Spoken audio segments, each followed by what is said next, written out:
A natural forest is a society of diverse species of all different organisms, and it's a community basically, and they all help each other, and science is beginning to catch up with that, and Diana would be at the cutting edge of the science that is starting to, examine the magic that goes on in these ecosystems. So I'll let you say a few words, and what we're going to do, is go to the entrance before the wood, and Diana will give a little talk there because there's so many of us, and then we're going to just enjoy walking through the wood with Diana maybe saying a few words, and I'll say very little. I hope. Before we go to where we're going to meet, before we go into the woods, I want everybody to pick one leaf of something. Just one leaf for me, because I'm going to do a talk about that one thing.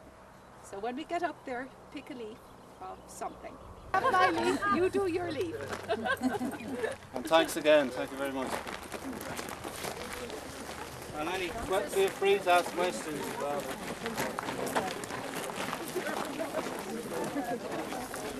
I can again compare the plantation factory in there, the darkness, the lack of light. And also this avenue is a line of beech trees which are not native, and you have chestnut trees, again European, planted for ornamental reasons, nice trees, but chestnut are struggling, they're getting disease, they've got a fungal disease, and they're struggling by climate change. It happens with trees. The elm has from time to time been almost wiped out and recovered. The trees have amazing immune systems that are linked to the fungi. Mycelium, it's called the mycelium mycorrhiza, gives trees an immune system like ours. And these trees hopefully will recover, but they're struggling now. But you notice beneath them there's not much growing. They don't allow a lot of light, so there aren't many native plants beneath them. The beech are particularly greedy. They only want their own young to grow beneath them. So you see their roots are kind of acidic, and like pine trees as well, they want to only allow their own young. A great tree for fungi, for mushrooms in autumn. This place is unreal just here. But most native trees would have a deeper roots, and they don't need to be hacked away as often as they do. But Diana just wanted to point out the bluebells are coming up beneath the beech trees. There's some over here, and they're indicator species. They're certain companion plants to the native trees that tell us this is an ancient forest site, that there's been ancient woodland on this site for thousands of years. And that's what the bluebell indicates. It's one of many. And you'll see the hollies can withstand the darkness. And part of the reason is their leaf is shiny, and it reflects, gets itself more light, so it can live in darker areas. So do you want to say something else? Have you all got leaves? I have to tell you, turn around there. I have to tell you a story. I'll begin with a story for you.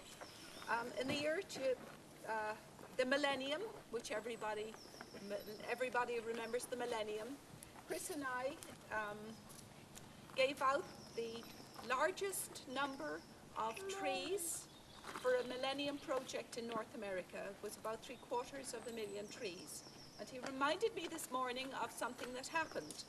On the first give out of the trees, and some of them were very rare trees, some of them were native trees, we've got a very, very long driveway into the house, a half-a-mile driveway, and we heard these motorbikes rumbling. A whole pile of motorbikes rumbling up towards the house.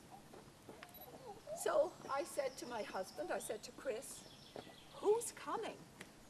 And he said, "I think it is Hell's Angels." Do any of you know what Hell's Angels are? Well, they're kind of drug dealers, and they're very dangerous. And they were riding in confirmation up to the house. And I thought, oh my God, I'm dead. They're going to kill me.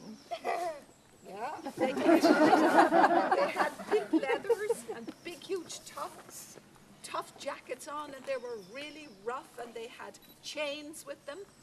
And they came up to me and they said, "Ma'am, we want some black walnuts." They were going to their clubhouse to plant black walnuts, and even the Hell's Angels plant trees. So we'll start with that. Now right now, what I want you to do is to do a druidic thing for me. And I want you to hold the leaf, your leaf, in your hand, in one hand like this, and put your other hand, you can't do it, but never mind, hang on there and watch it. And put your other hand over it, and I want you to close your eyes, and I want you to be very quiet. All you kids there, please, be very quiet. And I want you to feel the leaf.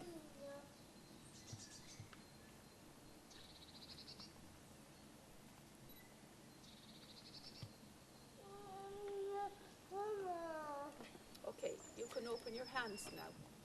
This, for the druidic custom, is the sixth sense.